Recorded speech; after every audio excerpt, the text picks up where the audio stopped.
Friends, क्या आप चाहते हैं आपके पौधे भी इस तरह से गुच्छों में फूल दें, उनकी ग्रोथ तेज हो, पत्तियां हरी भरी रहें और कम मेहनत में ही हम पौधे से लंबे समय तक ढेरों फूल पा सकें? तो आज का वीडियो आपकी इन सारी ज़रूरतों को पूरा करेगा। पौधे से आप गुच्छों में फूल पा सकेंगे, चाहे गुलाब हो, गुड़हल हो, मोगरा, अपराजिता, सभी फूलों वाले पौधों के लिए एक विशेष फर्टिलाइज़र मैं बनाने वाली हूँ। क्योंकि पौधे में सिर्फ फूल ना आना ही समस्या नहीं होती है, इसके साथ कई और भी समस्याएं होती हैं। जैसे कि फूल आते हैं तो बहुत छोटे आकार के आते हैं, कलियां फूल बनने से पहले ही गिर जाती हैं, या फूल अपने पूरे आकार में नहीं खिल पाता है, यदि खिलता भी है तो इतना कमज़ोर होता है कि हल्की सी हवा के झोंके से या हाथ लगाने से ही गिर जाता है। पौधे में फंगस, इंसेक्ट का अटैक हो जाता है, पत्तियां पीली पड़ के लगातार झड़ने लगती हैं। तो फ्रेंड्स, आज का वीडियो आपकी इन सभी समस्याओं का समाधान करेगा।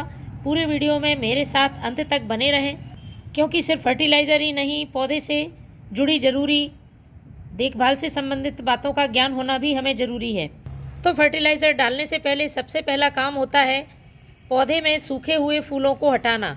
जब फूल सूख जाते हैं तो हम उनको हटाना भूल जाते हैं। इसकी वजह से प्लांट की सारी एनर्जी फूल सुखाकर गिराने में जाती है और पौधा नई ग्रोथ रोक देता है। तो फ्रेंड्स, ये एक ही बंच में बहुत सारे फ्लावर्स लगे हैं, इसलिए मैंने सिर्फ फूल को हटाया है। यदि एक ही टहनी में एक ही फ्लावर आता है इस तरह से और फिर फूल सूख जाता है, तो आपको 1 से 2 इंच नीचे से ही कट करके हटाना है। विशेषकर जो गुलाब के पौधे होते हैं उनके लिए ये सॉफ्ट प्रूनिंग बहुत ज़रूरी है। इससे साइड से पौधा नई 2 ब्रांचेस निकालने लगेगा और फिर से नई ब्रांच पर फूल आएंगे। पौधे में एक बार फूल आना बंद हो जाते हैं तो उसका एक सबसे बड़ा कारण होता है प्लांट नई ग्रोथ नहीं कर पाता है। तो आपको ये सूखे हुए फूल हटाने का काम समय समय पर ज़रूर करना है। दूसरा ज़रूरी काम है प्लांट की इंसेक्ट और फंगस से सुरक्षा करना। जब भी मौसम बदलता है, विशेषकर जो सर्दियों का मौसम होता है, उसमें इंसेक्ट अटैक बहुत ज़्यादा होता है। कलियों में एफिड्स लग जाते हैं और कलियाँ पूरी तरह से खिल नहीं पाती हैं, बीच में ही गिर जाती हैं। इसके साथ ही गुलाब जैसे पौधों में फंगस लग जाता है। तो फंगस और इंसेक्ट से बचाने के लिए मैं आपको 2 तरीके बताती हूँ, दोनों ही पौधे के लिए बहुत ही असरदार हैं। तो सबसे पहले फंगस के लिए मैं आपको ट्रीटमेंट बताती हूँ, क्या चीज़ आपको अपने पौधों पर डालनी है जिससे कि फंगस से बचाव हो सके। इसको यूज़ करने से पहले मैं आपको प्लांट पर फंगस बता देती हूँ। आप पहचानेंगे कैसे कि ये फंगस है, इंसेक्ट है। देखिए, मेरे गुलाब के प्लांट पर कुछ दिनों पहले फंगस लग गया था, पूरा पौधा फंगस की चपेट में आ गया था। अभी भी इसके कुछ निशान बाकी हैं।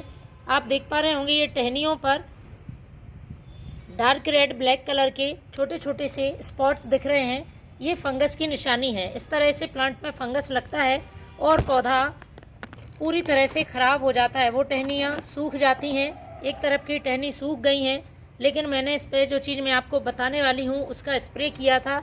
पत्तियों पर आप अभी निशान देख रहे होंगे। तो इसकी वजह से ये प्लांट फिर से हरा भरा हो गया और इसमें नई ग्रोथ भी शुरू हो गई। देखिए, मैं अपने हेल्दी प्लांट पर भी इस तरह से इस फंगीसाइड का यूज़ करती हूँ, पौधे फंगस फ्री रहते हैं। तो फ्रेंड्स, यूँ तो मार्केट में बहुत सारे फंगीसाइड मौजूद हैं, लेकिन मैं जो यूज़ करती हूँ मैं आपको वह बता रही हूँ। ये है साफ फंगीसाइड। 2 तरीके हैं इसको यूज़ करने के।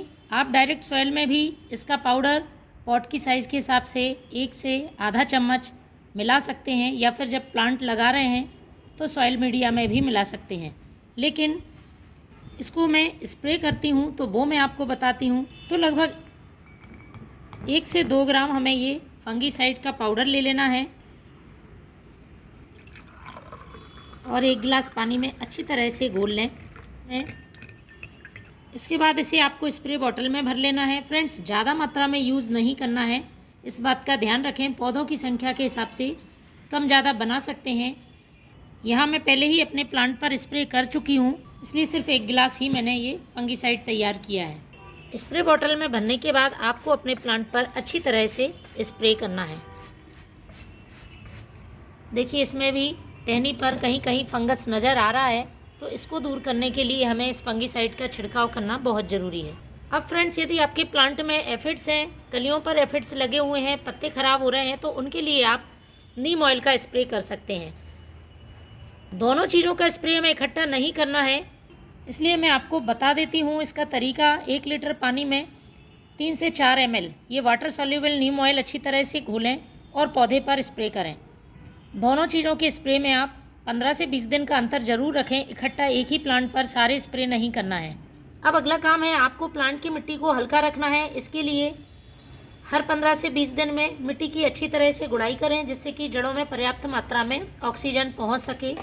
इन सब बातों का ध्यान रखने के बाद अब हमें पोषक तत्वों से भरपूर पौधे की ज़रूरत के हिसाब से उसे फर्टिलाइज़र देने होते हैं। तो फ्रेंड्स, जनवरी का महीना ख़त्म होने वाला है, धीरे धीरे गर्मियाँ शुरू हो जाएंगी, इसलिए पौधे को इस तरह के फर्टिलाइज़र देने होंगे जो उसमें तेज़ी से ग्रोथ करे और फूल लाने में मदद करे। तो मैंने लिया है 2 मुट्ठी पुराने गोबर का खाद। एक ही प्लांट के लिए मैं तैयार कर रही हूँ। मेरा रोज़ प्लांट है, उसमें मुझे इस फर्टिलाइज़र को अभी इस समय देना है। दूसरी चीज़ मैं इस्तेमाल करूँगी ये नीम खली पाउडर का।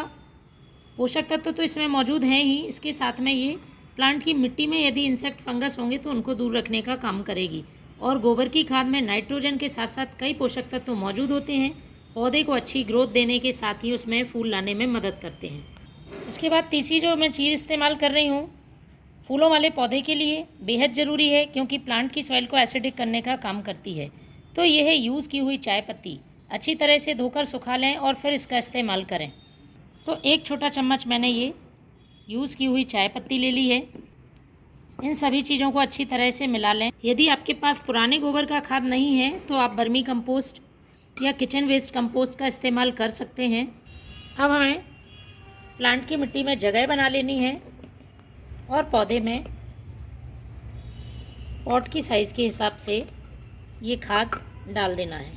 मिट्टी से कवर कर दें और ऊपर से पानी डाल दें। तो फ्रेंड्स, इस फर्टिलाइज़र को आप भी अपने प्लांट पर डालकर देखें, बहुत ही अच्छे रिजल्ट आएंगे और पौधा फूलों से भरा रहेगा। Thank you.